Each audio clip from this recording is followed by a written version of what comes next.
The protagonist, Demian, vividly remembers his decades-long memories of the first time he set foot on the battlefield at 25 years old. He recalls the exact moment he had to kill someone for the first time on the battlefield. He also remembers the moment he slaughtered over 2,000 enemies and collapsed right after. The scene flashes back to his childhood, where a man tells him that his late parents' insurance money will be managed by his uncle from now on. The shady-looking man asks him to sign the documents after reviewing them. His uncle urges him to sign quickly without reading any further. He reassures him that he'll give everything back once he becomes an adult, all while wearing a sly smirk. He considers that day as the moment his life turned completely upside down. Out of nowhere, he rips up the papers and demands that the insurance money be deposited into an imperial bank account under his name only. His uncle is completely shocked by his sudden action. He adds a condition that prevents anyone else from withdrawing the money without his ID and signature. He insists on adding special terms and conditions to make it impossible for anyone else to withdraw it. His uncle snaps, grabbing him violently and yelling at him for not signing the papers as planned. He smiles because he was actually worried his uncle's personality might have changed. He delivers a powerful punch right to his uncle's face.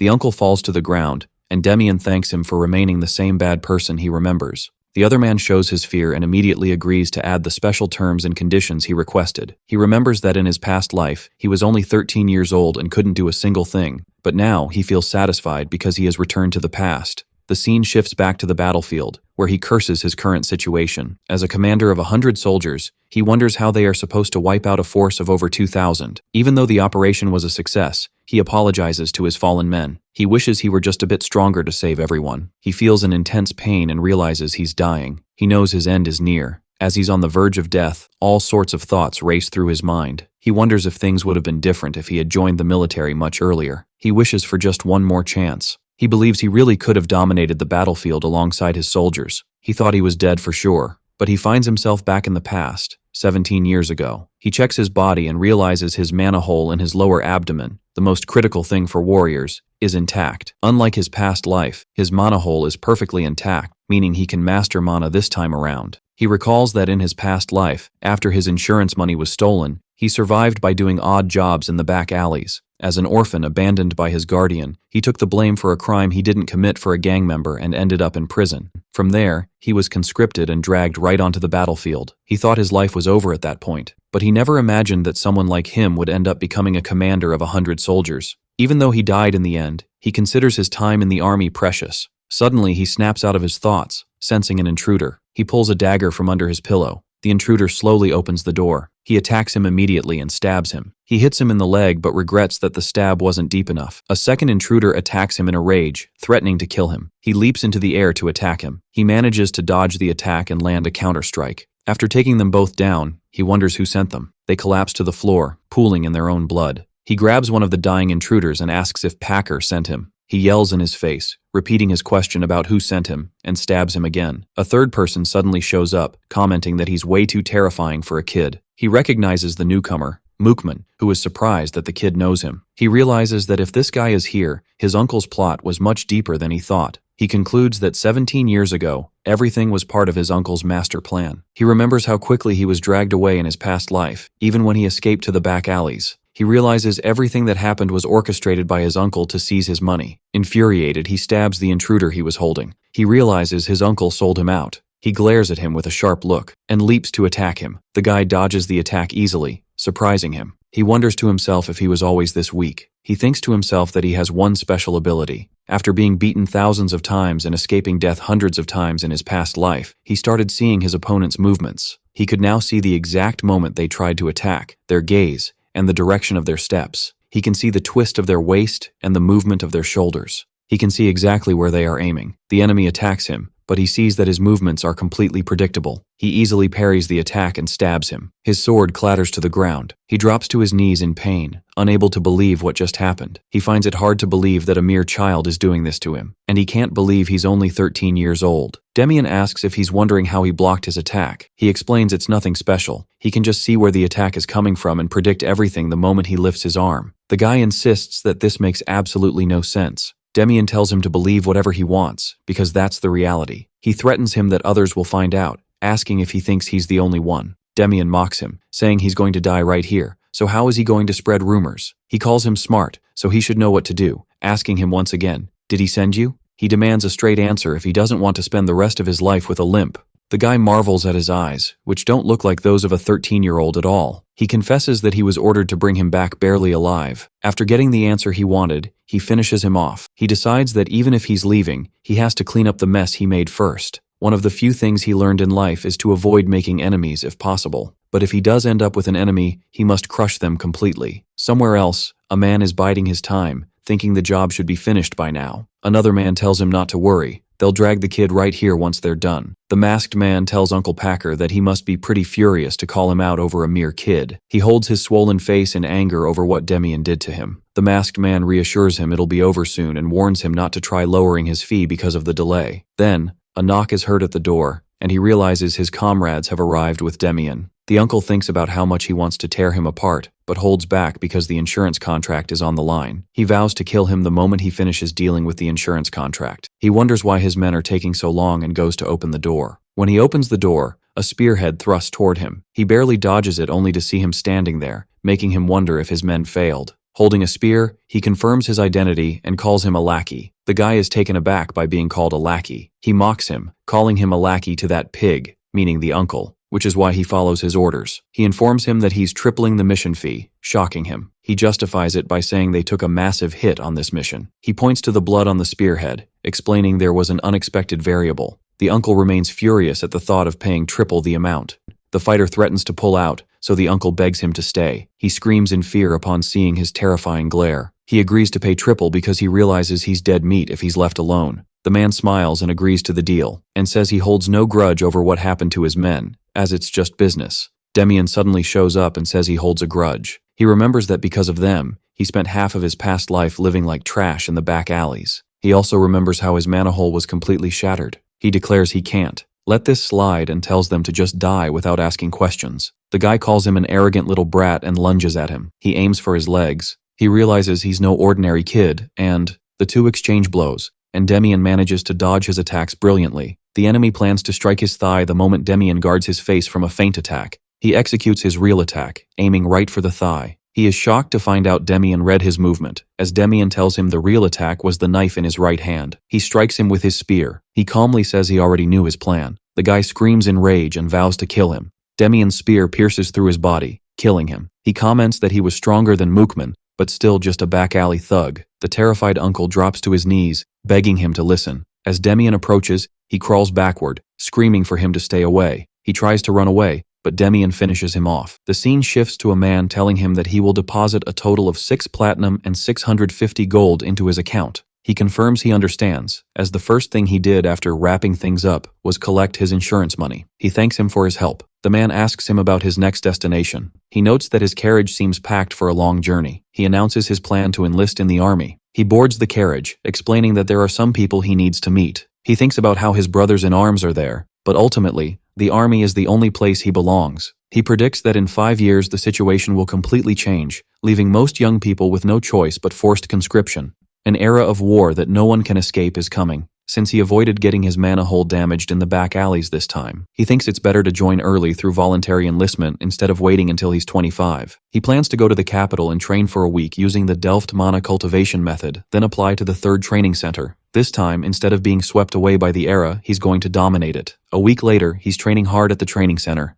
2 soldiers wonder who this kid is and where he learned to fight like that. He feels exhausted after training. He looks at his injured hand, noting that his body is still way too weak. He compares his current soft hands to his calloused, experienced hands from his past life. An instructor approaches and asks if he's a trainee applicant, and he says yes. He praises his incredible spear skills and asks where he learned them. The technique he uses is called the Kingdom's Best Spear Style, which despite its exaggerated name, is actually the most common spear technique among the kingdom's soldiers. He lies, saying it's a technique his late father taught him, making the instructor apologize for asking. He tells him it's fine, adding that his father was very proud of the army, and his influence drove him to enlist, passing the encounter smoothly. The instructor asks for his name. He introduces himself, and the instructor wishes him the best of luck. He thanks him as he leaves. He feels mana coursing through his hand. He screams internally with joy that he can use mana now. He recalls the Delft mana cultivation method, a technique created 15 years in the future by a genius, famous for being the most efficient way to cultivate mana. In his past life, his mana hole was shattered,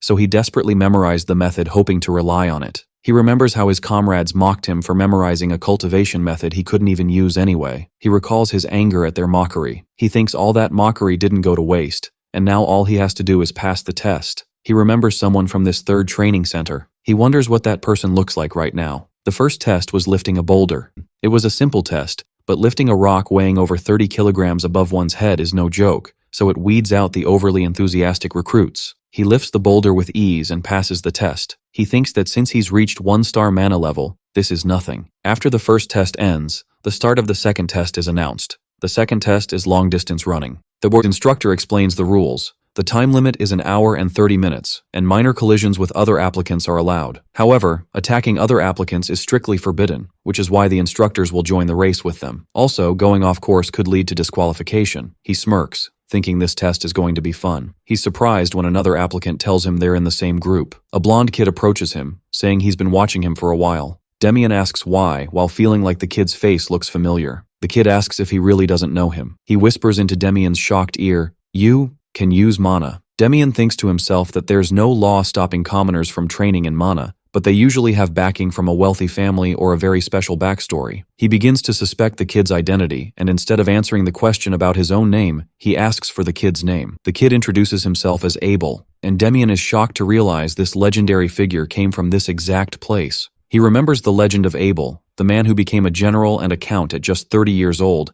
making him a legend among legends. He explains that Abel was the most successful commoner, so everyone looked up to him, and Abel says he was bored since no one his age was around, proposing they do their best together. Demian agrees, thinking that if he's friendly, there's no reason not to get along, and they shake hands. An instructor shouts, announcing the start of the race, and tells everyone to get ready. The runners dash forward into the long-distance race. Some applicants wonder why the others are sprinting at full speed right from the start. He says the front pack is the so-called wailing wall, and the real test lies in breaking through it. Abel suggests a strategy of following from behind and overtaking them at the end, and Demian comments that it's a solid strategy. But he suddenly declares that this strategy isn't his style and blasts off at full speed, ripping right through the wailing wall. Abel looks on in absolute shock at his sudden burst of speed. Meanwhile, another instructor advises his group to keep their pace, because the last 10 minutes are what matter most. One of the instructors notices Demian charging ahead and wonders what will happen by the end of the race. He calls him a crazy fool because of his speed. Another instructor comments that they seem to have an overzealous one this year, so his colleague tells him to give the kid a reality check without hurting him. The muscular instructor smirks and says he makes no promises, as the kid might break if he crashes into his steel shoulders, but he'll try to be gentle. The instructor tries to block Demian's path, but he slips past him with incredible grace. He keeps running right past him, leaving the instructor frozen in shock. A senior instructor yells at the bypassed instructor, ordering him to stop him. Demian thinks that even though the instructors are stronger than the applicants, they are ultimately just training center instructors, and he passes them with ease. Abel laughs at his antics and declares he won't lose either. He also speeds off, bursting through the instructors' ranks. The rest of the applicants are shocked and wonder if this is allowed, then decide to do the exact same thing. The instructors shout in absolute chaos as all the applicants start breaking through their lines. At the finish line, two instructors comment that the vibe at the second training field is different this year, and it looks like a maniac has joined them. One suggests sending more instructors, but a senior instructor orders them to leave them alone. The senior instructor, Raymond, explains that intervening would mean they are rigging the test, and the applicant's ability to break through is proof of their skill. And the opposite is true too, as he is shown advancing rapidly in the race. He smiles to himself, realizing his eyes didn't deceive him and that he was the one who created this variable in the test. He noticed his actions motivated the others to make a move. He thinks that on the battlefield, those who lead the way are always the ones who know how to ignite the spark of enthusiasm. He pants,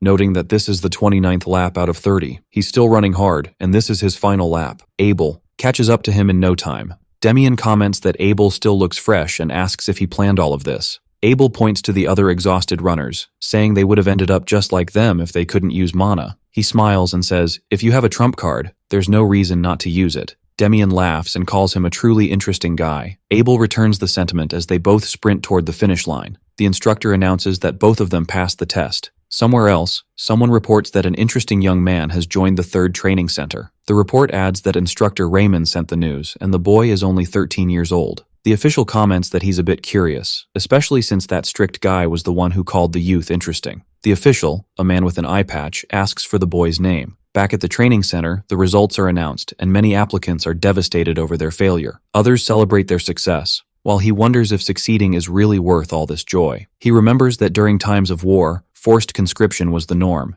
and everyone desperately tried to avoid it. He thinks things are still peaceful for now. Right before Abel calls out to him, he congratulates him and tells him they are comrades now. Abel confirms he passed too and saw his name on the list. He points out that Demian's name is at the top of the list, noting that his age, 13, is also listed. He says he looks forward to working with him, even though they might not end up in the same unit, and Demian agrees. He asks about his plans for the remaining week before enlistment, and Demian replies he'll be busy. He explains he has a few things to take care of this week. When asked about the nature of these matters, he replies it's nothing big, just buying some supplies before enlisting. Abel advises him to buy heel and sole protectors because military boots are incredibly stiff. Demian thinks to himself that he already knows this from first-hand experience, and thanks him anyway for the advice. Demian asks about his plans for next week, and Abel answers he also has some things to take care of. Demian gives him a probing look. Abel says goodbye, telling him he's leaving first and they'll meet in a week. After he leaves, an old man approaches Abel and calls him Alan, making Demian wonder about his true identity. He remembers when he asked him why he's trying to join the army, thinking that his ability to use mana like that makes him extraordinary. Abel asks if he's bragging about being extraordinary himself, laughing it off. Demian tells him the army is the only place that fits him. Abel guesses he has his own reasons that he can't easily share. Demian tells Alan he just feels like he'll be seeing him for a long time,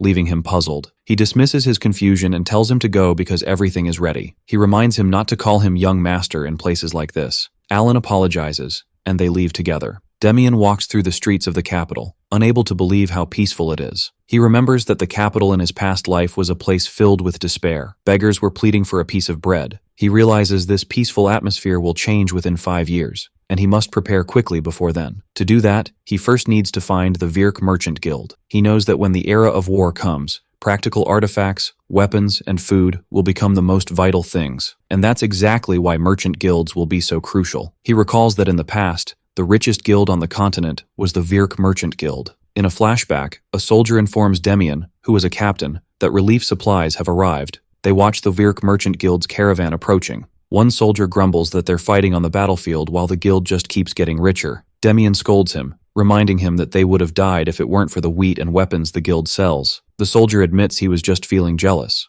Demian thinks that for the guild to constantly do charity work with all that money is no small feat. In the past, he ordered his men to receive the relief supplies. One of his men points out the chief merchant of the Virk Guild. The man identifies the chief merchant as the person standing at the front, wearing a white robe. Demian remembers that the guild's chief merchant seemed kinda obnoxious. He thinks about how he heard the Virk Merchant Guild was doing charity work even before the war. He tries narrowing down the search among 40 merchant guilds in the capital, guessing there are about 7 possibilities. Since they do charity, he decides to check out the biggest guilds first. After a long search, he finally reaches the last possible spot. He walks in and asks if anyone's around. A man comes out and asks him what he wants. Hoping this is the final stop, he tells the man he heard the Hamel Merchant Guild does charity and that he's here to discuss an investment to help out. The man laughs and says he has a great mindset for someone so young, while thinking to himself that others were just fools, but he needs to test this kid. The man introduces himself as Virk, the chief merchant of the Hamel Merchant Guild. Relieved to finally find him, Demian introduces himself, and the man welcomes him, suggesting they sit down and talk. He asks a potentially rude question, whether the man has a son. The man laughs and says he doesn't have a son, but he does have an immature daughter. He's caught off guard, wondering to himself if this means his search failed. Suddenly, a girl walks in, calling out, "Dad, I'm back." He looks and sees the girl, who looks exactly like the chief merchant he remembers from his past life, wondering if he finally found her. The father asks his daughter, Dial, to introduce herself, explaining that the kid is here to invest in their charity work. She gives him a warm welcome. She asks if he's really here to invest in charity, and he confirms it. He wonders in confusion, sure that the chief merchant was a man, but this girl looks just like him, and the age fits perfectly. He starts guessing that the pretty face from his past life was because he was actually a woman, wondering how she ended up running the guild under the name Virk. She snaps him out of his thoughts by asking how much he plans to invest, explaining that the guild's plans depend on the amount. He tells them he wants to make an initial investment of 300 gold pieces, with plans to increase it depending on their progress. Both of them are completely shocked by such a massive amount. The father asks what he wants in return, since this is an investment, not a donation. He tells them he wants some shares, as a cut of the profits for a return on his investment. The father marvels at the guts of this little boy making such a bold move. He asks him, if he doesn't mind, where all this money came from. Demian replies that there's no need to worry about that. He just wants to use his late parents' inheritance for a noble cause. The merchant understands and apologizes for his curiosity. He tells him they'll need to hold a meeting regarding the guild's shares and asks if it's fine to give a final answer afterward. She wonders why her dad is so anxious. He tells her the kid is mind-blowing, especially since he's just a 13-year-old boy. But those eyes, he's definitely no ordinary child. He comments that it's a shame he isn't 5 years older, otherwise he'd be the perfect match for his daughter. She blushes and yells at her dad, asking what on earth he's talking about. He teases her, saying maybe the kid just likes older girls. After sealing the deal, time flies by, and enlistment day finally arrives. Standing in front of the training center, he thinks today is the real fresh start. Even though his past life went to waste, this life will be completely different. This time he's going to swallow the entire empire whole. He wonders if his assigned unit is the 3rd Company, 1st Platoon. Walking into the barracks, he doesn't spot a single familiar face, wondering if Abel got assigned to a different platoon. He feels a bit disappointed being the only one his age. Suddenly, he hears a voice welcoming everyone. The man introduces himself as Brian, leader of the 1st Platoon, stating he'll be with them for the next month. He announces he's starting baggage inspection immediately for food and drinks, and luxury items, ordering anyone carrying alcohol or tobacco to hand it over right away, threatening severe consequences for anyone hiding stuff. Some recruits reluctantly start handing over their contraband. He calls them idiots, saying they either shouldn't bring it at all or shouldn't make it so obvious, then orders them to empty all personal belongings. He checks his own stuff and finds nothing out of the ordinary. The instructor asks about his age, commenting that he looks way too young. When he answers that he's 13, the guy is shocked. 2 other recruits grumble that the world has hit rock bottom if little kids are joining the army now, accusing him of just looking for a free meal. Demian glares at the recruit who insulted him, who angrily asks what he's staring at. He decides there's no need to waste his breath on someone like that, but he vows to himself that he'll remember his face and make sure he learns that getting beaten up by a kid hurts just as bad. The bald recruit gets a sudden chill as Brian calls him out. He orders him to take out all his personal belongings. With a wicked smile, he asks if he needs to search the bag himself. Terrified, the recruit empties everything he has. He warns everyone that if anyone hides personal items and gets caught, he'll make them run around the training grounds all night long. He orders them to hurry up and unpack everything while thinking, serves him right. Once the inspection is wrapped up, he announces he will now appoint an acting squad leader. This person will be in charge of leading the soldiers whenever he's not around. He mentions they have a soldier who passed the test with flying colors in their platoon. He calls out the name, Demian. The bully recruit from before perks up, thinking an acting squad leader needs character just as much as skill. Brian approaches the bully recruit and asks if he's Demian. The recruit replies that Demian is the one being called, shocking Brian, who realized this guy wasn't the one he had in mind. He double-checks to make sure he's holding the right score sheet. He asks for confirmation, pointing out he said his age was 13, and Demian says yes. The bully recruit, Kyle, protests the idea of a little kid being the acting squad leader, arguing that the army isn't a playground. Brian tells him to cool it, but Kyle stands his ground. He says the acting squad leader is supposed to represent the platoon leader and needs proven leadership. He warns that platoon discipline will completely collapse if a kid becomes the acting squad leader. Demian thinks to himself that he didn't even want to be acting squad leader because it's a hassle, but since this idiot keeps pushing, he decides to play on his level. He says he'll probably do a better job than some muscle-brained idiots, totally infuriating Kyle. Brian confirms his name, then announces he's appointing him as the acting squad leader for now. Brian grabs Kyle's shoulder and gives him a warning. He warns him that if he insults his comrade again, it won't end with a simple warning. Kyle reluctantly agrees, but Brian adds that he has a point. An acting squad leader needs proper leadership to match their authority. Kyle suggests a solution, starting to insult him but stopping as he remembers the warning. He proposes they have a sparring match, and the winner becomes the acting squad leader, proving both leadership and skill. Brian asks Demian if he's down for that. Demian agrees, thinking that since it's come to this, he might as well establish some discipline. He asks sarcastically, "All I gotta do is crush this musclehead, right?" Pissing Kyle off all over again. Brian asks the rest of the trainees if they're all okay with this, and they agree. Since everyone's on board, he decides not to waste any more time and orders everyone to the training grounds. Demian and Kyle get ready for their match, and Brian announces they're starting right away. He explains the only rule: stop immediately if the opponent surrenders, then asks if they're ready. Both confirm they're ready to go. Kyle vows to beat him to a pulp for running his mouth. Demian notes his speed is better than he expected, and even compared to soldiers from his past life, he's not bad at all. But to him, it's nothing more than not bad. He's nowhere near his level.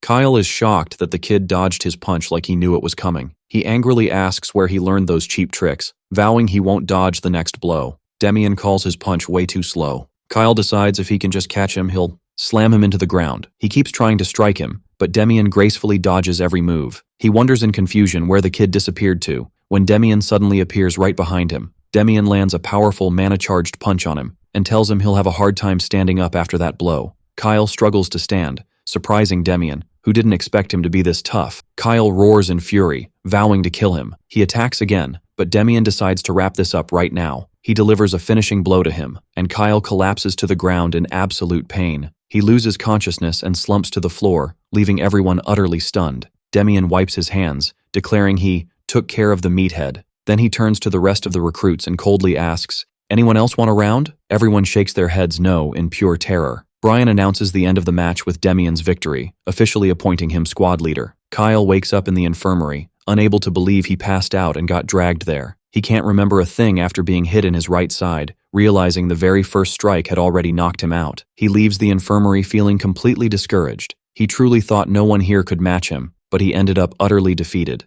When he gets back to the barracks, one of his peers sees him and wonders if he should stop him, fearing that if Kyle keeps this up, he'll just end up back in the infirmary. Kyle calls out the name Demian. He admits his defeat, declaring that from now on, Demian is his leader. Demian is surprised by his behavior, wondering if he hit him on the head harder than he thought. Kyle explains that he's the youngest person he's ever fought, but also the strongest, and showing respect to a powerful warrior is only natural. He asks to serve under him as his leader, making Demian think that he thought Kyle was just a thug, but he's actually someone who values honor. He tells him he doesn't need formal titles, and calling him Demian is enough. He extends his hand, inviting him to get along. Kyle shakes his hand with enthusiasm. A week after that incident, the brutal training continues, making him think the workload must be insane if it makes time fly this fast. Brian announces the end of training and orders all soldiers back to their barracks, except for Demian, whom he tells to follow him. Demian is surprised, wondering where they are suddenly heading. They arrive at the administration office and he wonders if there's some kind of announcement. When he steps inside, he sees the other squad leaders are already there. He decides he'll find out once he listens. One of the squad leaders sarcastically comments on his short height, then fake apologizes, claiming he meant to keep that in his head. Demian thinks this squad leader would be hilarious next to Kyle. They're complete opposites, yet weirdly similar. The mocking leader asks what he's staring at, and Demian fires back that he's just wondering how far his narrow eyes can stretch. The leader gets furious, but one of the instructors shuts him up. Instructor Raymond arrives and chews them out for making a scene. Demian notices that all squad leaders from every platoon are gathered here. Raymond explains the reason they were summoned is to announce a mock platoon battle taking place in a week, serving as a major midterm evaluation for each platoon. He orders them to take charge of their units and prepare thoroughly. After that, he orders everyone back to their barracks. One of the squad leaders stops Demian. The leader accuses him of being disrespectful because he's younger, but Demian shoots back that the leader is the rude one who can't read the room. Another squad leader steps in to de-escalate, and the two exchange threats, challenging each other. Then the other leader suggests he just ignore this idiot and leave. Demian agrees, then asks the leader who insulted him which platoon he's from, and he replies he's the leader of the 4th squad. Demian smirks and tells him he'll remember that, vowing to see him in the mock battle. The 3rd squad leader stops him and asks if he's the one, making Demian wonder how he knows his name. The leader explains that Adele from their platoon talks about him a lot, and that he ranked first in the practical exam. He introduces himself as Gerard, leader of the 3rd squad, saying he looks forward to seeing what he can do in the mock battle, and Demian replies, "Anytime." He gets back to his barracks and calls everyone over. Kyle asks him what's up. He announces that in a week they will face the other platoons in a mock battle, and that they will take first place, no matter what it takes. He adds, there's one more thing they need to remember. Out of the 3 enemy platoons, they are going to completely crush the 4th platoon, especially their squad leader who insulted him. By the 2nd week of training, the atmosphere on the grounds completely shifts. One of the instructors explains that the army exists for one purpose, competition and victory, and starting this week, they'll learn critical tactics for large-scale battles. He adds that this is a group exercise, but any outstanding warrior will get bonus points, urging them to give it their all. Demian thinks the bonus points idea is a smart move, since everyone here wants a good score to get on the officer track. He smiles to himself and tells them, "All right, do your best." The instructor explains today's lesson is an offensive formation used to break through enemy lines, the wedge formation. The wedge formation looks like a massive arrow and is highly destructive, but if the front collapses, the back goes down with it. However, if the arrowhead stays strong, that power explodes forward, and luckily, their platoon has the perfect man to lead the charge. Kyle. The instructor decides they'll practice the wedge formation directly, ordering them to split into 2 groups and form wedges. He tells Demian to take charge of one side while Kyle takes the other. Kyle grumbles but agrees not to lose this time. Demian gathers his men and tells them they'll form the wedge exactly as the instructor explained. One of the soldiers asks if he's done this before, and Demian lies, saying his father was in the military and he learned it from him. He explains that the other group will form theirs exactly as the instructor said, and when they do, it's going to be fun. He orders the strongest men to line up right behind him, and the shorter ones on the outer edges to raise their shields. He orders them to raise the shields high enough to cover their silver hair at least, and they confirm they understand. Kyle observes Demian's completely defensive formation and wonders what his plan is. But Kyle doesn't care. He's going to smash straight through them, ordering his men not to slow down and finish it in one go. The instructor announces the start of the sparring match. Both formations advance, and Demian notices his formation moves in perfect sync, leaving no gaps as they push forward. Once Kyle gets close enough to their line, he orders his men to pick up the speed. Both sides charge right at each other. Demian decides it's his turn now. He hadn't used mana during strength or endurance training, but in this clash, he's unleashing it completely, ordering his team to push forward. He yells at his team to press harder and exploit the gap in the opponent's formation just as planned. He knows from experience that people hesitate for a second when attacking objects instead of people. Exploiting this moment of hesitation, he orders his men to attack now. His team targets the opponent's legs, causing them to trip and throwing their formation into utter chaos. Kyle angrily screams at his men, ordering them to get up. Cursing the situation, he decides to charge forward himself. He slams into Demian's shield, who reminds him that his opponent is right here. Kyle demands he get out of his way. Demian sarcastically asks if he wants him to move, then suddenly backs off. Kyle stumbles forward from his own momentum, losing his balance and yelling. Demian tells him he's got great size, but he needs to learn how to use that strength smartly. Instructor Gerard watches the battle from afar, even more impressed than what he had heard about him. He comments that his physical stats aren't superhuman, but it's hard to believe he's just a regular recruit like the rest. The instructor announces the end of the round with Demian's squad winning. Kyle shakes his hand, vowing to beat him next time. Kyle asks about his strategy and whether he deliberately targeted that gap in their line. They discuss the tactic, wondering how they could have stopped it, and think about using the same strategy in the platoon battle. Demian notices that the very people who used to slack off during harsh training are now reviewing their mistakes and practicing on their own initiative. He feels satisfied, thinking that at this rate, he won't have to worry about the mock battle at all. Nearby, the 4th squad leader watches and asks if that little boy is the squad leader of that platoon. His colleague confirms it, so he mocks both him and the soldiers following him. One of Demian's soldiers flares up and asks what he just said. One of the 4th squad soldiers asks if there's an issue with calling a kid, calling their squad's level pathetic. The 4th squad leader tells him to leave them, saying the real issue lies with those who follow an idiot who doesn't know his place and plays squad leader. Demian notices him again, wondering if he's the type who just begs for a beating. He decides to ignore the provocation since he'll crush them in the mock battle anyway, ordering his platoon back to the barracks. But the enemy leader tells him he didn't give them permission to leave. Demian's comrades shout back at him, vowing to settle the score in the mock battle. Kyle threatens him in particular, telling him to be ready to die. Demian asks Kyle if those are the 4th platoon guys he mentioned, and Kyle confirms it. Kyle burns with rage and vows to completely crush them. He orders his team to give up their break and keep training, declaring they will tear the 4th platoon apart in the mock match. Demian is surprised they took it so personally, but he smiles, thinking this isn't bad at all. In the company commander's office, Commander Maros asks head instructor Rabin if there are any promising recruits in the new batch. He tells him there are quite a few good recruits, but one stands out in particular. When Maros asks what's special about him, Rabin answers that he seems to know how to handle mana. He asks if either of these 2 recruits, Demian or Abel, have any background, and Rabin replies, nothing is clear. He explains that most who join the army here are commoners, and learning mana cultivation techniques costs a fortune, so mana is an unknown power to commoners. He adds that recruit Demian lost his parents before enlisting, and the other recruit's situation is similar. In fact, both are so ordinary, it's almost suspicious. Maros mentions he heard about an incident between the platoons, and Rabin confirms that Demian was involved. He explains that since he's way too young for a squad leader, there was some friction with another squad leader and his platoon, but the first platoon got angry on his behalf and truly united as one unit, meaning they fully accept him as their squad leader. Maros comments that this is interesting. He suggests a plan to Rabin. Rabin objects, saying the plan might backfire on them, but Maros replies that it just means that's all they're worth. He adds that if their unit collapses because of this, they weren't worth much from the start anyway. He orders the training intensity for the 1st and 4th platoons, where the conflict happened, to be cranked up to the absolute max. Kyle gets a sudden chill and wonders what's going on. In the barracks, the recruits wonder why more training was suddenly added, and one hears that only the 1st and 4th platoons got the extra workload. The recruits complain that they're adding crawling drills on top of everything, wondering if this is overkill just because of a minor spat. Kyle asks Demian if this makes any sense to him. Demian answers that he sees exactly what they're aiming for, and whether they like it or not,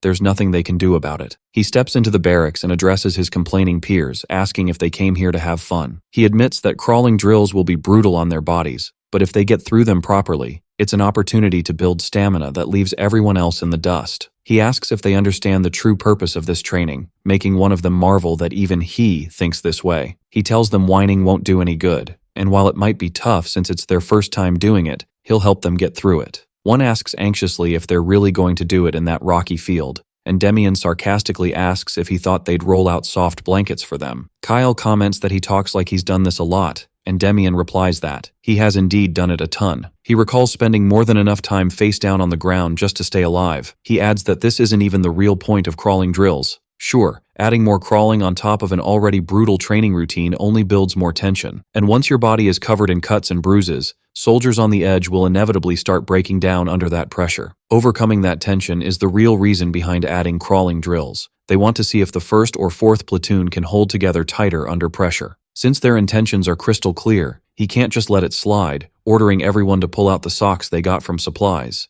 The recruits are confused, so he tells them he's going to show them a little magic. He cuts up the socks to make elbow and knee pads, saying this will actually make the crawling drills totally worth it. At the training grounds, the instructor checks the attendance of the 1st platoon. He introduces himself as the one in charge of crawling drills, telling them today they'll learn the low crawl. He explains the stance, lying flat on the ground with the spear pointing straight ahead, then moving quickly using opposite hands and feet, and they must get through the obstacle course using only the low crawl. The recruits confirm they're ready, while the instructor thinks to himself that at least these guys still have some fire in their eyes. Unlike the 4th platoon, he orders the 1st squad to move out and clear the obstacles quickly. The recruits shout as they crawl through the obstacle course. The instructor is surprised, since crawling drills usually start in the 4th week, but the company commander had them do it in the 2nd week. He knows crawling on a surface like this hurts more than anything, and they would normally be stumbling and slowing down by now, but he's totally blown away by their performance. The recruits roar as they blast through the obstacles like absolute maniacs. He wonders in disbelief, this is their first time crawling, right?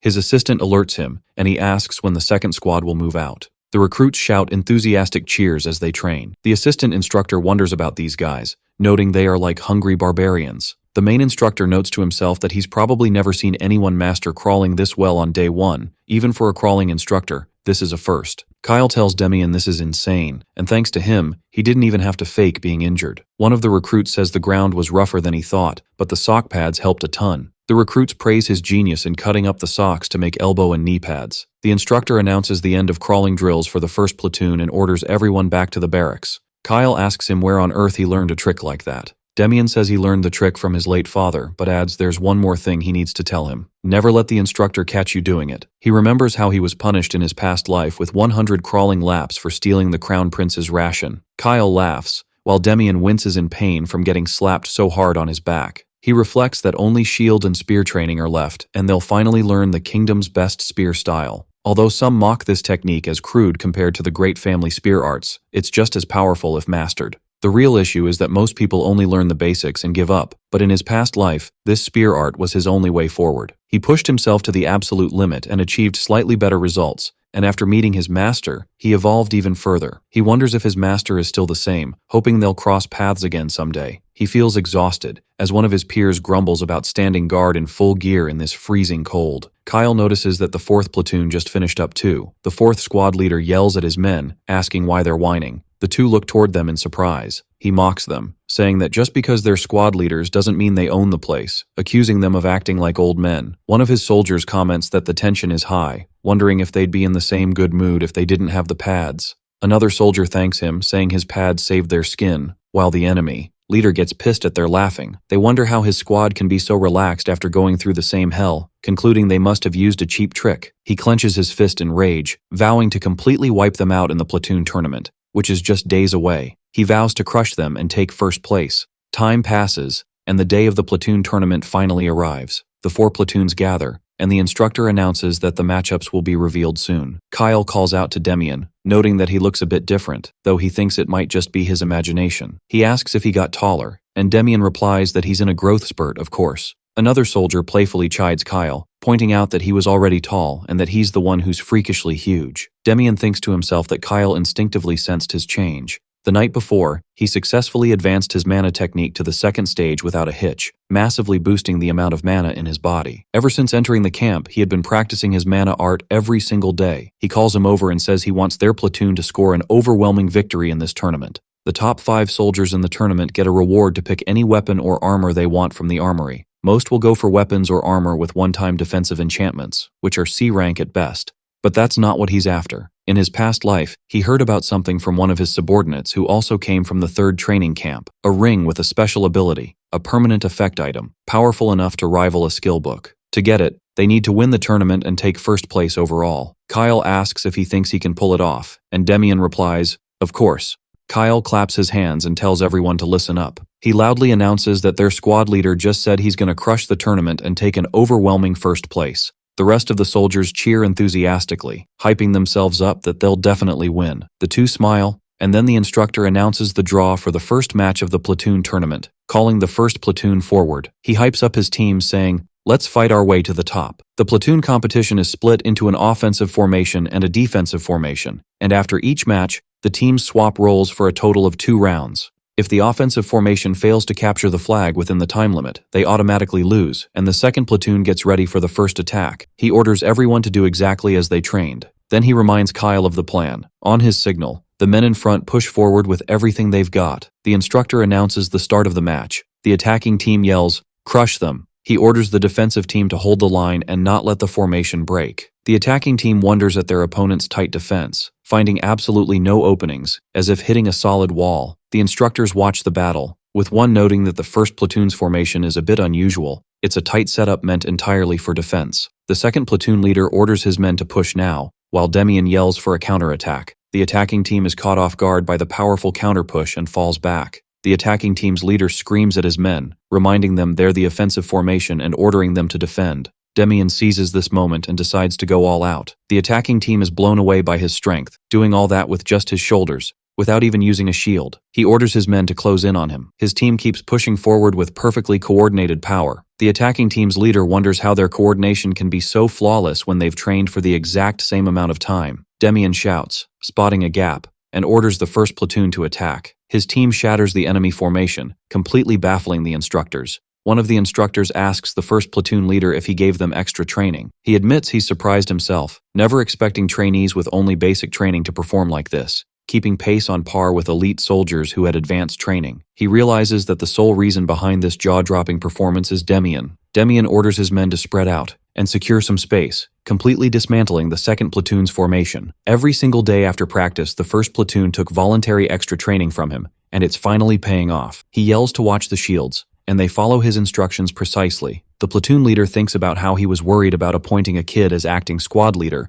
but he delivered these results entirely through his own capability. Demian calls out to Kyle, declaring that now is their chance. Kyle looks for the flag and spots it right in front of him in the enemy leader's hands. The enemy leader yells at his men to stop him, but it's too late, and Demian orders them to group up. Kyle mocks them, calling them idiots, while an enemy soldier wonders why this monster is standing right there. Demian flashes a wicked smile and tells them they fell right into their trap. The attacking team is left in utter shock. Demian pulls off an incredible move, using Kyle as a stepping stone to launch into the air and snatch the flag. He lands a heavy punch right on the attacking team's leader. The instructor calls time, and since the offensive formation, the second platoon, failed to capture the flag, the instructor declares their victory after Demian manages to seize the flag. One of the instructors comments that the first platoon is impressive and is expected to win this competition in a total landslide. But Company Commander Maros doesn't agree. He points over to another field, where the third platoon also seems to be easily destroying their opponent. On another field, the fourth squad leader feels frustrated. Their first opponent is the third platoon, and they were planning to use them as a warm-up before crushing the first platoon. His soldiers complain that they can't budge the third platoon at all, and they've already lost on defense. He screams at his men, asking if they forgot the plan. One of the soldiers snaps back, accusing him of only barking orders from the back, complaining about the total lack of teamwork and motivation. The third platoon squad leader suggests to Abel that they break through them now since they look exhausted, but Abel declines. He says it's enough to just hold out and target the shield bearers, and they'll crumble on their own as time runs out. His comrade agrees with the plan, marveling at how the 14-year-old Abel can read the situation and pinpoint the opponent's weakness so fast. Abel thinks to himself that his curiosity about Demian's background is growing. He's definitely no ordinary kid. He orders everyone to focus on keeping the shield bearers in check and holding the formation. One of the 4th Squad soldiers yells at them, accusing them of being cowards and stalling to waste time. Abel thinks that the 4th platoon's morale and stamina are completely drained, and the best-case scenario is that they lose their patience and recklessly charge. One of the 4th Squad soldiers screams that he can't hold out anymore. The 3rd Squad leader orders his team to attack. They surge forward, while the 4th Squad soldiers scream in pain under the pressure but try to hold on. The 3rd Squad leader yells for Abel and he steps forward. He leaps right over the shields. He unleashes a powerful sword skill to take down a number of 4th Squad soldiers. The 4th Squad leader screams at his men in a rage, wondering how on earth they are supposed to beat the 1st platoon like this. The match ends with the 3rd platoon's victory. The 3rd platoon soldiers celebrate their win and hoist Abel onto their shoulders, while Demian realizes he's going to be a tough opponent. He concludes that the real battle in the finals will ultimately be against the 3rd platoon. He smiles with excitement, looking forward to facing him in the finals. After the break ends, all platoons are called back to the training grounds. Kyle reminds him that their next match is against the 4th platoon, and this will be their final chance for payback. Kyle gets hyped, saying he's going to smash the face of that bastard who called him a kid, but Demian tells him he already reserved that opponent for himself, asking Kyle to just clear the path for him. He tells his team that their opponents are exhausted and their teamwork is a mess, but he has zero intention of holding back. Instead, he'll crush them even faster and more decisively so they never dare face them again. Kyle laughs, saying he's been waiting for this, and that they need to pay for their arrogance. Demian tells his team they're going to finish this quickly and asks them to stay focused. Everyone enthusiastically confirms they understand. The 1st platoon and 4th platoon line up for the showdown. The instructor announces the start of the match. Both teams cheer as the battle kicks off. Demian notices the 4th platoon's formation looks even messier than he thought, and they could break through it just by rushing. But he decides to make it more decisive and perfect, crushing them so they'll never dare face them again. He shouts at Kyle, who charges forward with all his might. Kyle roars as he attacks, violently pushing the defensive line and shocking the 4th platoon soldiers. The 4th Squad leader screams at his men to hold the line and block the attack. He orders the shield bearers to protect the flag, stop the incoming enemy, and deal with the spearmen. Demian leaps into the air, reminding him that he said he'd remember his face. He strikes him hard. The leader falls to the ground, furious that the kid is looking down on him. He asks if he looks like a joke to him. He lunges at him, saying the kid is easy pickings in a one-on-one fight. Demian dodges the attack with ease, calling it predictable. He asks sarcastically if that's all he's got, then rips the spear right out of his opponent's hands. The leader is shocked at how easily he was disarmed. Demian strikes his opponent with the spear. Standing over his defeated opponent, he tells him that losing your weapon on the battlefield is basically asking for death. He advises him to remember well what happened today, as it's a piece of advice that will keep him alive. Then he delivers a finishing blow. As the medics rush over to help the soldier, Demian thinks to himself that it was way too easy and boring. The instructor announces that since the 4th platoon is unable to continue fighting, this match goes to the 1st platoon as a victory. Kyle and the rest of the 1st platoon soldiers celebrate their win.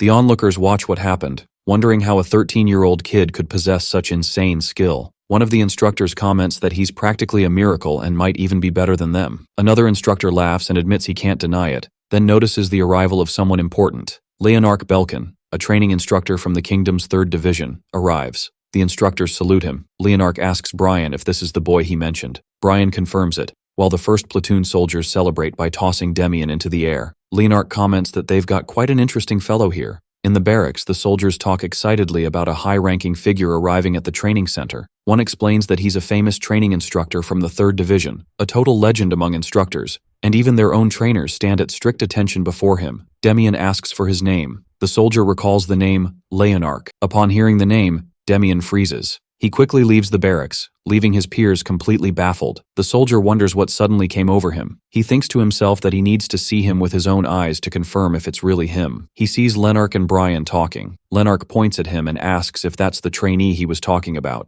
Brian calls him over, telling him he was just on his way to see him. Demian gives a military salute. Glory to the kingdom. Leonarch asks for his name. Demian thinks about how out of reach the 3rd Division is, believing it would be a long time before meeting him. The person who had the biggest impact on his life, his master. Leonarch asks for his name again, thinking to himself that the strict Raymond praised the kid so much that he just had to come see for himself. He notices that the kid is practicing a decent mana cultivation method. He adds that he saw him pull off some impressive spear techniques earlier, asking if there's a specific unit he wants to join after finishing training. Demian announces his plan to join the Nucleus unit. Both of them are completely shocked. Nucleus is a unit under the 3rd Division, tasked with suppressing monsters from the Bronzilian Forest, the most dangerous and brutal unit, with tons of casualties every year. Lenark asks why he'd choose that place when most people want an easy life as a royal administrative soldier, and he replies, "Because there, I can become stronger." Lenark suggests he could write a recommendation letter for him to join the Knights, but Brian reminds him that the Knights are for nobles only. Demian thanks him for the offer but insists his mind is already made up, adding that there's someone he must meet there. Lenark respects his decision and tells him to head back and rest.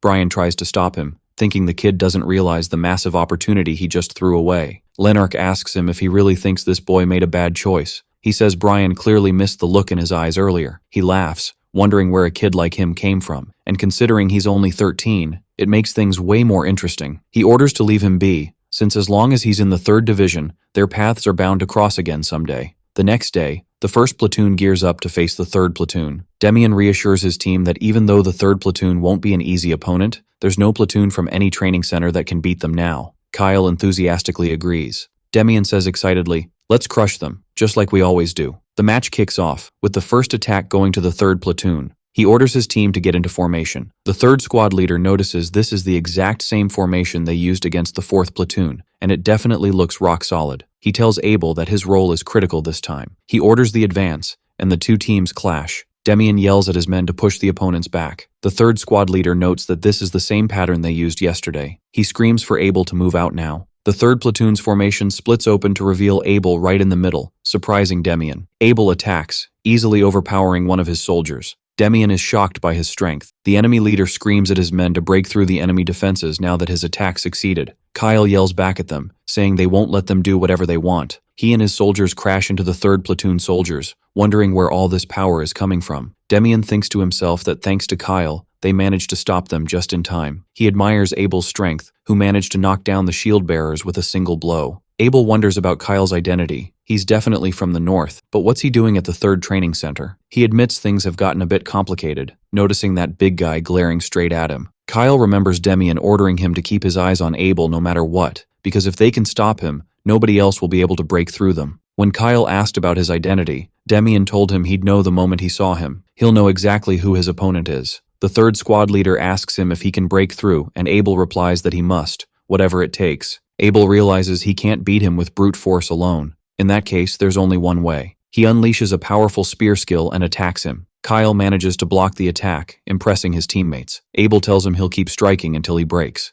Kyle wonders how a small guy like him can pack so much power. Abel manages to break through his defense. He declares that this is the end. Suddenly, Demian steps in and blocks his attack. The two lock eyes. The instructor announces that the match time is up. Since the 3rd platoon failed to capture the flag within the time limit, they lose. Abel can't believe that big guy withstood his attacks, cursing because he thought he'd wrap it up easily. Demian asks Kyle if he's doing all right. Kyle rejects the offer to sit out the second half, saying his bones aren't broken. Demian reminds him they have 2 more weeks of training, and if his condition gets worse, he might not even finish his service normally. He asks him to guard the flag in the center instead, because Kyle is the only one he trusts. Kyle realizes Demian is looking out for him and saving his face, so he enthusiastically agrees to guard the flag. The instructor announces the swap, and the 1st platoon gears up to attack. Demian tells his team he knows everyone's exhausted, but this is the final match of the competition, and since they are on the offensive, he doesn't plan on using up all the time. All he needs is just 5 minutes. They'll seize their flag and secure the victory within that time. Finally, it's the final match of the platoon competition. He has shown everything he's capable of as an acting squad leader. Now it's time to leave a lasting impression on the instructors. As the leader of the 4th squad, especially if he wins against the 3rd platoon where Abel is, securing the title of top honorary trainee would be practically guaranteed. He notes that Kyle will be guarding the flag himself, which makes sense since he used up a lot of his stamina. He realizes he can't avoid a direct clash. The final platoon competition kicks off. He orders his team to sprint at full speed right from the start. The enemy team is amazed by the 1st platoon's speed, and how their formation doesn't break down at all at that pace. Their leader orders his men to raise their shields, warning them about the 1st platoon's squad leader. Demian deflects a spear attack with ease. He pierces right through an opponent's shield. The soldier is shocked that his shield was pierced. He continues his assault, ripping through the enemy ranks. He orders his team to break through. Their leader screams at his men to stop them. Demian orders his team not to stop now that they're so close, and he manages to dodge the enemy's attacks with absolute ease. The enemy team is stunned to find that he vanished right before their eyes like a ghost. Using his spear, he blows them away in a counterstrike. He orders his team to regroup. Kyle mocks that they've already made it. Their leader wonders how they got here so fast, but Abel realizes that Demian is their main powerhouse anyway. He believes that as long as they keep him in check, they won't get the flag. He announces he'll stop him, telling his leader to guard the flag. The leader feels frustrated that he has to rely on a kid in a situation like this. The two face off in one final showdown. Abel Van Struel, the great future general. He leaps toward him, and the two exchange blows. Demian thinks to himself that this is his chance to test his limits against someone of his caliber. Abel uses a feint move. Demian realizes that the next move is the real strike. They clash violently, each unleashing their own mana power. Demian asks him to give it everything he's got, because he's going all out to defeat him. Abel is shocked by his mana strength, which is enough to shatter his spear. He wonders if the kid isn't a commoner, and if he's just like him. He marvels at how incredibly skilled he is at controlling mana. Abel feels awed to face such a massive wall in just a training camp. Demian tells him it's time to wrap this up, because he won't be able to block this strike. His spear pierces right through his defense. Abel falls to the ground, wounded. He curses his situation, watching him sprint toward the flag. The instructor announces the first platoon's victory. Abel looks at him as he walks over. Demian helps him up. Abel congratulates him on a good match, vowing he won't lose next time. Abel suggests they fight on the same side next time since getting beaten twice sounds rough. Demian tells him to stop exaggerating while thinking to himself that by defeating Abel it might turn him into an even bigger monster. But for now, he just wants to enjoy this victory with everyone. Raymond comments that it ultimately ended with the first platoon's victory, and he'll make sure to wrap up the remaining 2 weeks of training forcefully. Lenark agrees, but thinks to himself that they'll let them enjoy their victory for now. The first platoon soldiers celebrate their win. Kyle is surprised by a lavish meal in front of him. The soldiers celebrate winning the platoon competition, commenting that it was definitely worth the effort. Demian notices that everyone is hyped despite being exhausted, guessing it's because it's their first time eating meat in a while. He looks for his master but realizes he must have left, wishing they could have talked more. The instructor approaches and asks if he can join them, and the soldiers warmly welcome him. He asks him if he still hasn't changed his mind about Lenark's offer. He expresses regret over it, saying it was a great opportunity. Demian asks if he knows something. He tells him that Lenark offered Abel a spot in the Knights too, asking what he thinks of his choice. He replies that he'll respect whatever he chose, since his life is his own in the end. The instructor laughs and calls him a boring kid. He admits he came to ask him to reconsider the Knight's offer, but it looks like he can't change his mind. He raises his glass and tells everyone they worked hard over the past 2 weeks. He wishes them the best on their path, hoping they'll train hard and achieve their goals, announcing that training resumes tomorrow. Everyone cheers. Glory to the kingdom. Time flies by, and the third and final week of training arrives. The instructors yell at the trainees to thrust harder and faster. Demian notices that the trainees' attitude has definitely changed. There's been a massive change in the entire third training center, and it seems the platoon competition was a great motivator. The instructor announces a 5-minute break. Kyle asks him if he heard the news. He tells him he heard the vibe in the 4th platoon completely tanked after the competition, and many of them are being discharged, especially their acting squad leader, who ran away as soon as the competition ended, laughing and calling him a pathetic loser. Demian reminds him that this isn't what matters right now. Even though they got a high group score from winning the competition, they still need to secure their individual grades to get into the unit they want. He reminds everyone that they want to go to the palace, the cushy job commoner soldiers dream of, Royal Administrative Soldier, but only 30 out of 160 can even apply. And with the fierce competition among departments, only a third of them actually become administrative soldiers. Kyle comments that it seems insanely competitive, especially since everyone here probably applied for the same reason. He asks him in shock if he's aiming to become a Royal Administrative Soldier too. Demian tells him he's not going to the palace, so Kyle asks why, since with his grades, he could easily become an administrative soldier. Demian asks if he really wants to be a Royal Administrative Soldier, explaining that if he goes there, he'll be locked inside the palace all day. Kyle admits it might be a bit suffocating, but asks, shouldn't they try to go to the best place first? Demian tells him to forget it. Someone like him would get bored within a month, so how could someone who loves moving his body survive being suffocated? Kyle asks him where he's going then. He announces that he's going to the Nucleus unit.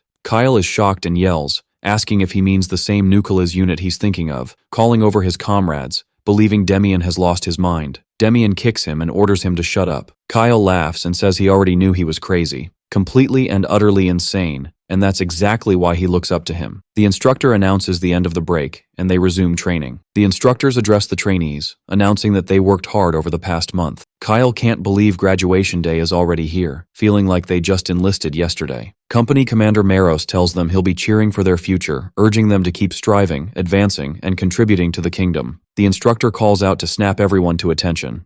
Everyone salutes the company commander. The instructor announces the end of the graduation ceremony, and that he will now call out the names of the top 5 honorary trainees. The top graduate is the acting squad leader of the 1st platoon, Demian. Demian responds enthusiastically, while Kyle cheers internally. The next graduate is Abel from the 3rd platoon, then Kyle from the 1st platoon, Gerard from the 3rd platoon, and Alex from the 2nd platoon are called up. He asks them to follow him, explaining that as a reward, each will get 1 weapon from the armory. He tells them they can choose any single item from inside, starting with the top graduate. Demian complies, thinking the moment he's been waiting for has finally arrived. He enters the armory and notes that it's well organized. He wonders if there's any hidden treasure he doesn't know about. It doesn't seem like it, so he decides to just grab what he needs and get out. It's exactly as he heard. He couldn't take his eyes off it from the moment he walked in. He reaches up to a high spot and grabs the ring, the item he heard about from his subordinate back in the 3rd training camp, a ring that grants temporary invisibility when channeled with mana. The other trainees probably won't notice this ring since none of them can use mana, except for one person, Abel, and the instructor orders him to enter next. Demian wonders if Abel took this ring in his past life, since he should have sensed through mana that it's a special ring. He's curious to see what he'll come out with. Abel comes out faster than he thought. Demian wonders if he had already decided on what to get. Kyle asks him what's wrong, and he replies, "It's nothing." He thinks to himself that there's no mistake. The seal he brought out bears the emblem of a long-fallen kingdom. He always wondered how Abel learned to use mana. Could he be connected to that kingdom? The instructor asks Abel if he made sure to grab one item. When asked if he knows what it is, Abel replies he only picked it because he felt a divine power radiating from it. The instructor explains that makes sense, as it's a seal imbued with the power to ward off misfortune. The instructors comment on the choices of weapons and armor by the others. The instructor asks Demian if he's sure he wants that ring. Demian explains it's just a ring that reduces your weight slightly. The instructor asks if he picked it without knowing, telling him to try it out. Demian feels his weight drop way more than expected, and at this rate, he can move much faster on the battlefield. When the instructor asks for his thoughts, he replies it's much better than expected. He thinks to himself that this ring is definitely an A-rank artifact thanks to its invisibility and weight reduction abilities. The instructor tells them it's time to apply for their preferred unit. Everyone fills out their application forms. Demian writes down, Nucleus unit. The instructor feels sorry that he didn't choose the Knights, where he would have shined. Demian hands in his application, and the instructor tells him he's sure he'll be fine, and warns him that this place is extremely dangerous, telling him to be super careful, so Demian thanks him for his concern. The instructor thanks him for his hard work over the past month, telling him that once his assignment notice arrives in a few days, he can leave. He leaves the office, feeling bittersweet that he's finally going there, right before someone calls out to him. Abel confronts Demian and asks why he didn't join the Knights despite having the necessary skills. And Demian replies that the place just isn't right for him. Abel reveals that he's the one joining the Knights after getting a recommendation from instructor Leonarch. Demian congratulates him, calling it a wise decision and expressing his confidence in his success there. Abel finds him completely unpredictable, as he praises the decision despite rejecting the same opportunity himself. Abel extends his hand, warning Demian that the Nucleus unit he applied for is dangerous, wishing him safety. They shake hands and agree to meet again. As he leaves, Demian thinks about how Abel will become the great general of the Baroque kingdom in the future. He predicts that he might become an even greater monster than before, looking forward to seeing it. He decides it's time to say goodbye to the others. Upon entering the barracks, Kyle calls out to him, thinking he left without saying goodbye. Demian smiles and tells him their meeting will be sooner than expected, leaving him puzzled. He gathers the soldiers to listen to their leader's final words. He thanks them for their efforts and urges them to keep working hard in their new units. The soldiers say goodbye, wishing him luck. As he leaves, a woman calls out to him, and he is surprised when he sees who's calling him, as she introduces herself as Deal from the Hamel Merchant Guild. She tells him she brought a detailed report on how his investment funds were used. She explains they expect a 3% return of net sales on his investment. He admires the well-organized report, and refuses to ask any questions, agreeing to move forward, while another man tells him his insurance money will be brought soon. When she starts talking about a detailed contract, he tells her there's no need for that. He believes contracts are only necessary during disputes,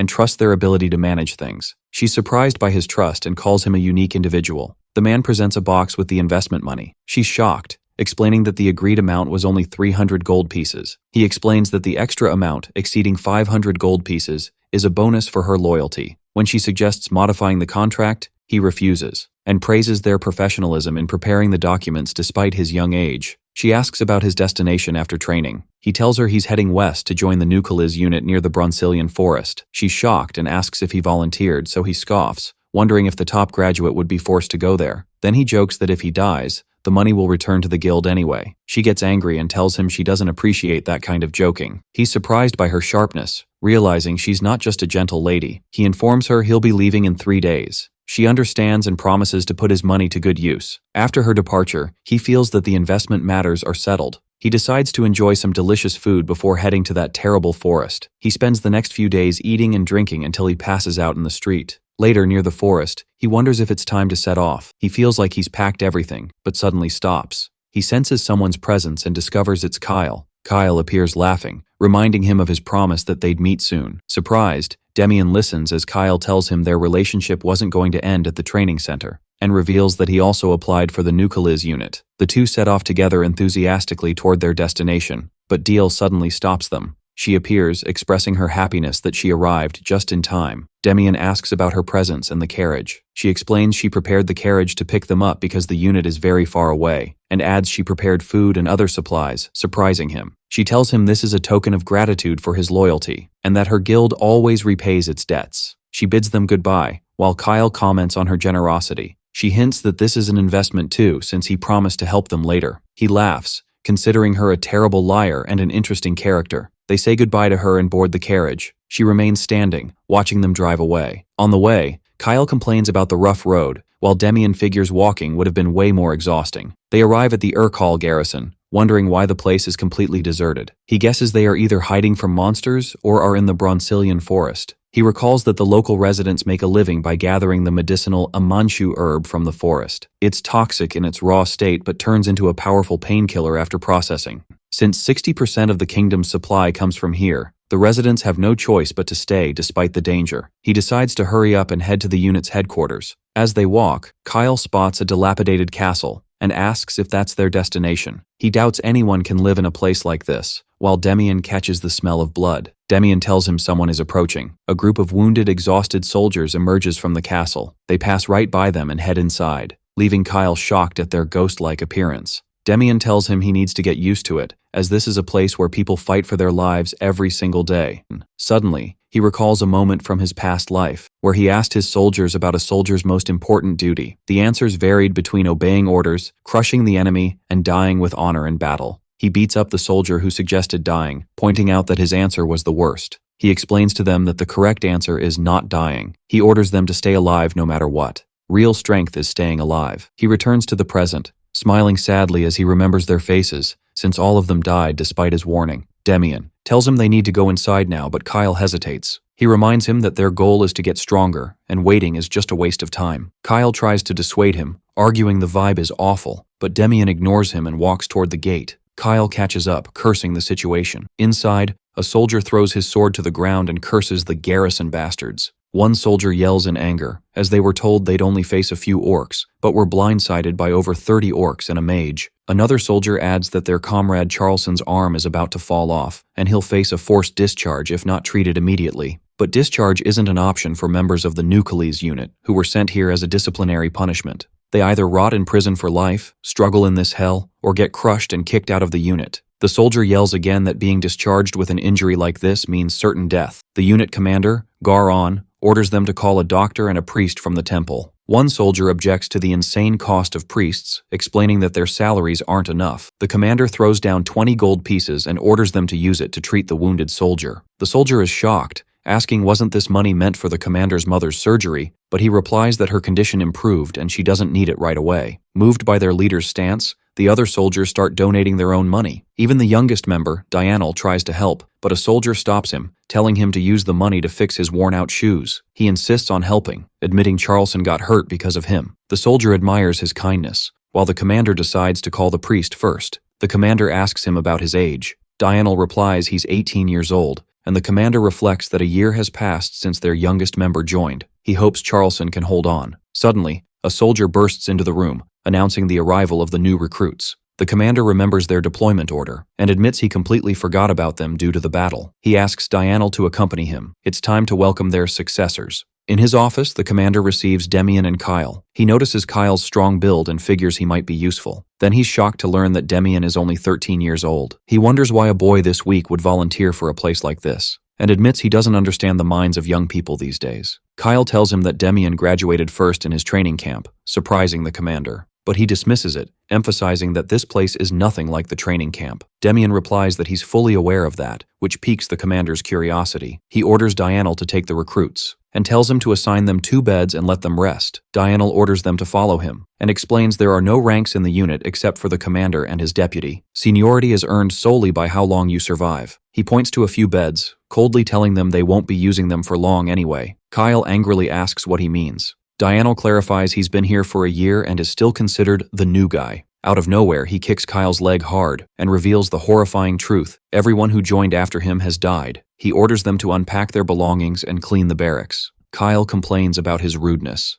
Demian smiles, feeling like nothing has changed, and invites his buddy to start cleaning, shocking Kyle. Demian insists on doing a perfect job, considering it their very first mission. Kyle explodes in anger, refusing to be a janitor. Meanwhile, Dianel sits alone in the unit's workshop, thinking about his fears. He remembers that whenever he gets close to new comrades, they die. He recalls the memory of a first mission with a recruit who reassured him it was easy. But a moment of carelessness in this place means death, and that's exactly what happened. This is the nature of Nucleus, to the point where he stopped trying to memorize the newcomers' names. But he feels that this new recruit, Demian, is different. He looked at him as if he already knew him. The blacksmith tells him his spear is ready. Dianel thanks him. The blacksmith asks about the foolish kid who was with him, assuming he's just a naive rookie, but is surprised to learn he's a rookie under his command. Dianel leaves, saying he'll be back. He thinks about his new rookie, deciding to handle the garrison strictly later on. He realizes showing off might make him lose his status here. He opens the barracks door, expecting to see a total mess, but he's completely shocked. Demian welcomes him, addressing him by his rank. 2 other soldiers grab him and comment on the incredible work they did. A senior soldier asks how he forced the rookies to work this hard, but Dianel denies it. Demian explains with a smile that there were no cleaning orders to begin with. Dianel wonders how the place became so clean, remembering a rumor, and thinks about passive-aggressive excellence. Commander Gar-On enters and laughs in admiration, saying the barracks look brand new. The soldiers are shocked to see their commander smiling for the first time. He orders Demian and Kyle to step forward. He asks if they cleaned the place all by themselves, then asks about the reason behind this perfection. Demian replies that these were orders from the senior soldier Dianel, and the orders of a higher rank are absolute. The commander thinks to himself that after surviving on the brink of death, one becomes able to tell a man's true worth. He sees that Kyle has potential, but Demian is different. He wonders why a top graduate would choose to suffer here. He concludes that he has his reasons. He puts his arms around the 2 new recruits, declaring they are now part of them and ordering everyone to look after them. Kyle smiles, feeling a sense of belonging. In a flashback, Dianel asks Demian when the war will end. The latter coldly replies that it will end with surrender. Dianel asks him not to die before him. Demian scoffs, but Dianel insists that he promise. He didn't answer, but now he thinks that somehow he kept his promise. He remembers Dianel's death. Demian outlived him. Demian wakes up in the present, unable to go back to sleep, so he decides to go out and practice mana. Outside, he's surprised to find someone else already training. Demian recognizes the person training as Dianel. He sees that he was obsessed with training even in the past, but wonders why he's using that heavy sword. This weapon completely goes against his strong suit, which is speed. He recalls that in his past life, it took Dianel a long time to change his weapon, and decides not to interfere now to avoid ruining the good relationship he built. He'll talk to him when the time is right. The next morning, the soldiers stand before a rocky mountain, seemingly about to undergo brutal endurance training. One of the soldiers gets bored and suggests a bet on the new recruit's stamina. He bets 10 silver pieces that they won't even finish the morning session, while another bets 20 pieces that they'll collapse right after the drills. Kyle flares up in anger at their mockery. Demian notices that nobody stops them, and that the vibe in the unit is rotten. Kyle is surprised when he sees him heading toward them, deciding to join the bet. The soldiers are taken aback by the rookie's boldness. Demian agrees to the bet but asks to modify the terms. He bets 1 gold piece that he will beat everyone and take first place. The soldiers mock him. They agree to give him all the money if he wins, but they condition that he serves them for a month if he loses. He asks to add another condition. If he wins, he wants free time during training hours for a month, which puzzles them. Suddenly, the commander appears and agrees to the deal. The commander tells Dianel that he's part of the bet too. When he hesitates, he sarcastically asks if he's afraid of losing to a rookie. Dianel replies with disdain that he doesn't want to waste his money on an obvious outcome. The commander offers to cover his share. Then he turns to Demian and tells him he'll get his free time if he outperforms the veterans. The soldiers whisper among themselves, considering that he doesn't look strong, and vow to crush his pride. Demian thinks to himself that everything is going according to plan, as he didn't accept the bet just for free time. But to shake up this corrupt unit that lives without hope, realizing that this despair affects everyone, the commander announces the start of endurance training. He explains that they have to run carrying logs to the top of the rocky hill. One of the soldiers protests that this isn't part of their usual routine, but the commander yells at them and orders them to move out. The soldiers start climbing the hill with great difficulty. The commander watches from above, while the soldiers wonder about the reason behind this sudden change. One of them guesses the reason is the two rookies, expecting them to collapse soon. Suddenly, a soldier notices that one of them disappeared. He's shocked to see Demian way ahead of them by a huge distance. Breathing heavily, Demian realizes that the ring he got also lightens the weight of what he's carrying. He smiles, happy with his perfect choice. Demian starts looking for the rest of the soldiers. He sees that they are still very far away, and that the only one close to him is Dianel. Dianel realizes that Demian will arrive soon. Demian thinks to himself that he used to think Dianel was just top of the training batch. Then he reaches the summit, securing first place by a landslide. The commander sees him and is surprised that he actually won. He didn't expect him to beat Dianel, seeing that they now have someone way more useful than expected. He announces the end of the training. As the soldiers collapse from exhaustion, one of them points to the main building. The commander sees the red flag raised, which means a level 1 emergency.